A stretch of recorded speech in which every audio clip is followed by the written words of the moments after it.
Hi, good morning all of you. Welcome to today's class. Today we shall have social class. In the last class we studied about the rotation and revolution of the earth and the effects of the rotation and the effects of the revolution. How are days and nights caused? How are seasons occurred? These things we discussed in the last class. And the very important thing in that part is the tilt of the earth. Tilt of the earth. What is the tilt of the earth? Look at this picture. In this picture, the globe is, the axis is slanting like this. Not straight, but slanting like this. That means the earth is a little tilted like this. And look at the equator. Equator is not straight, a little slanting like this. So the tilt of the earth has very much importance in the study of the seasons and day and nights. And how this tilt, how do we understand this tilt? Because the axis is imaginary, such a thing is not there actually. But how do we determine this tilt? We determine this tilt by observing the rotation of the earth. The earth is rotating, spinning. The earth is not spinning, not straightly round, but in this tilt like this. Like this, the earth is rotating. By looking at the rotation only we understand the earth is tilted. And on the basis of which we find the middle line, that is called equator. And we look at the areas which receive sunlight during the day. We know that the sunlight, straight rays of the sun almost fall on the equator region. The direct rays of the sun fall on the equator and the surroundings, making this region very hot. And another thing we noticed, the sun's positions change from the Tropic of Cancer to Tropic of Capricorn. And during this journey, 2 times the sun comes above the equator. What do we call that day? That day it is called an equinox. How many equinoxes are there? There are 2 equinoxes. On the date of equinox, the day and night, the duration is same for both the hemisphere. In the northern hemisphere and the southern hemisphere, the duration of the day and night is very same. 12 hours each, not much difference. And because of this tilt of the earth, when the earth revolves around the sun, at one point of time, northern side, the northern hemisphere is facing the sun. At that time, the southern hemisphere is away from the sun. So, the area which receives the sun will have the summer. The areas which are away from the sun have winter season. At another point of time, see, the southern hemisphere is facing the sun and the northern hemisphere is far away from the sun. At that time, the northern hemisphere will have winter season, the southern hemisphere will have the summer season. This is very funny about the position of the sun at the time of Earth's revolution. It is funny as well as very important also, because if this tilt is not there, the sun's positions will not change. Sun will be at the same position. That means from the earth, if you look at the sun is always in the same position, making the same area hot and remaining area cool.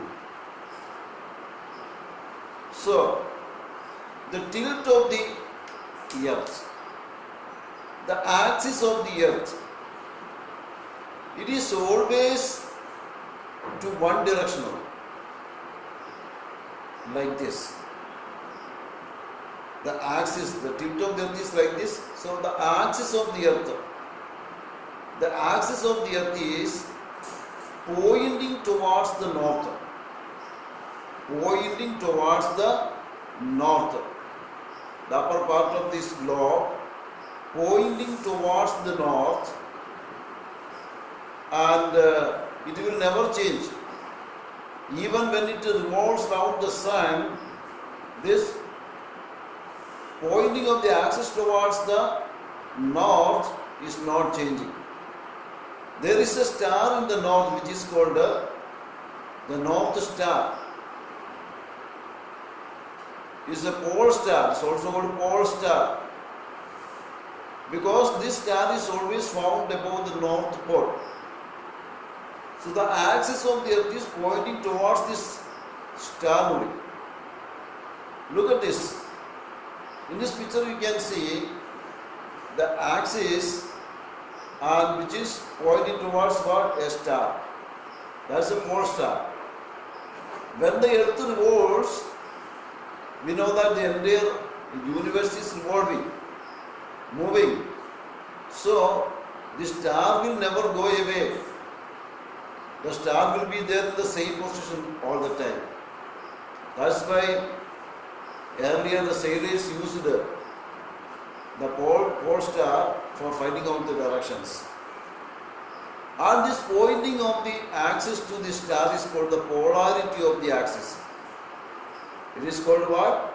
Polarity of axis. The axis is always pointing towards the star in the north. Okay. Now we have the equator. In the last class we discussed the Tropic of Cancer and Tropic of Capricorn also. Now beyond the Tropic of Cancer or beyond the Tropic of Capricorn, means the outer side of these two important latitudes, what is the condition of this area? This area become warm in summer, become hot in summer. When the sun is above the Tropic of Cancer, the area, the other side of the Tropic of Cancer also will become very hot. Like that, when the sun is on the Tropic of Capricorn, the areas beyond the Tropic of Capricorn also will become hot in summer season. But what happens in winter season? In winter season, this region becomes very cold. This region becomes very cold. There will be continuous snowfall in this region during the winter season. This region is known as the temperate zone. What is this region called? This region is called the temperate zone. So the temperate zone is hot in the summer season and cold in the winter season. Okay. Now, if you go beyond the temperate zone also has a limit. And if you go beyond the temperate zone, what is there? Beyond the temperate zone we have the polar regions. Polar regions means the area that comes in the polar area. Wherever the poles is located, North Pole and South Pole, the areas around North Pole or South Pole are called the polar regions. What about the polar regions? Is it very hot there or is it very cold? Polar regions are always very cold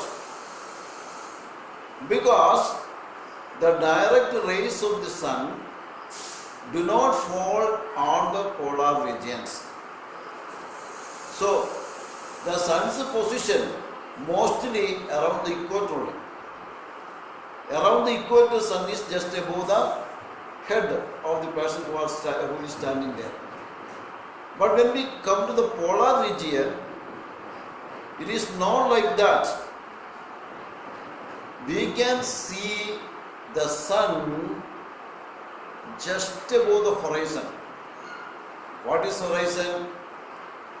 The place where the sky made the boundaries of the earth is called horizon. Just above there we can see the sun. That only in summer season. And in winter season, no sun at all. We cannot see the sun also. So how many months we can see the sun? And how many months we can see the darkness? That means there is no sun. We can see that 6 months. For 6 months, sun is not seen in the horizon. When the sun is in the Tropic of Capricorn, in North Pole, the sun is not visible. That means 24 hours it is night there, no day. At the same time, just like that, when the sun is in the Tropic of Cancer, on the South Pole region also the same condition. 24 hours night. In summer season, the sun is visible every day. That means 24 hours the sun is visible. So from this, what do we understand or what can we understand? In the polar regions, one day means 6 months. One night means 6 months. And the daytime, suppose when the sun comes also, it is not very hot. Because the sun never rises up into the sky. We know that in our area also in the morning, be the sun where in the east. At that time, do we feel very hot? We do not feel very hot, no? Like that only the sun is seen always in the polar region. In the horizon we can see the sun, but the sun never comes up. In our region, the sun slowly comes up. When the sun slowly comes up, we begin to feel the heat. Isn't it? But in the polar region, the sun never comes up. The sun never comes above our head, making it very hot. So, in summer season also, polar regions are not hot. It is very cold there.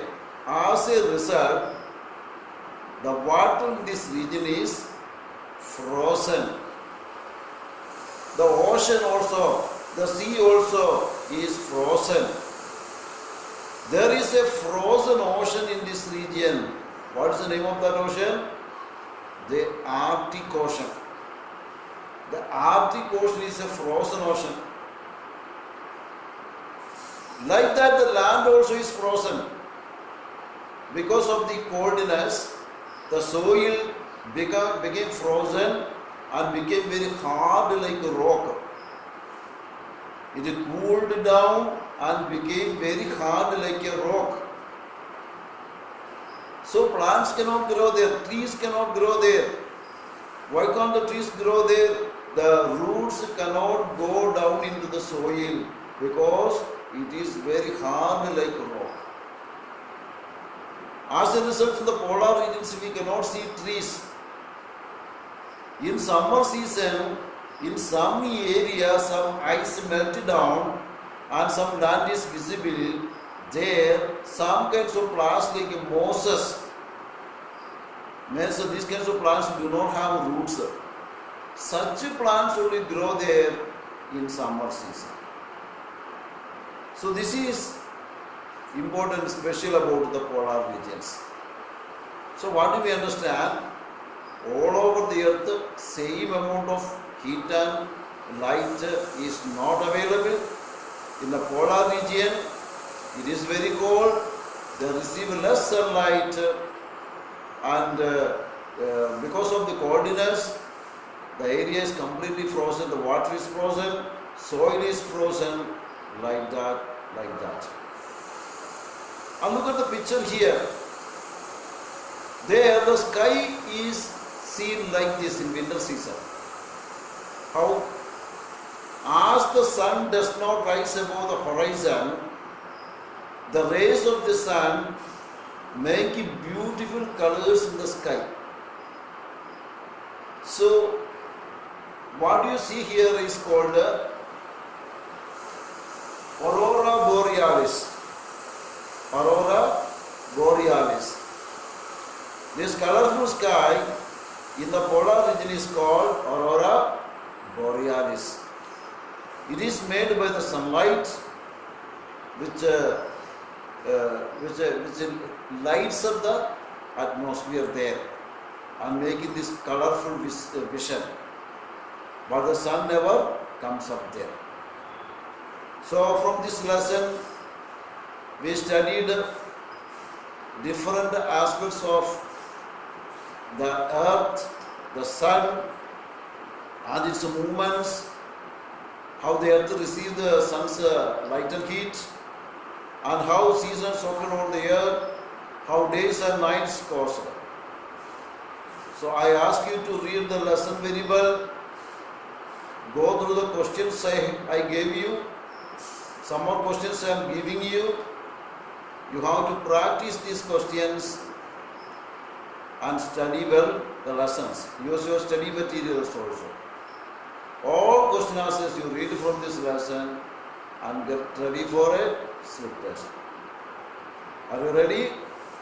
Thank you.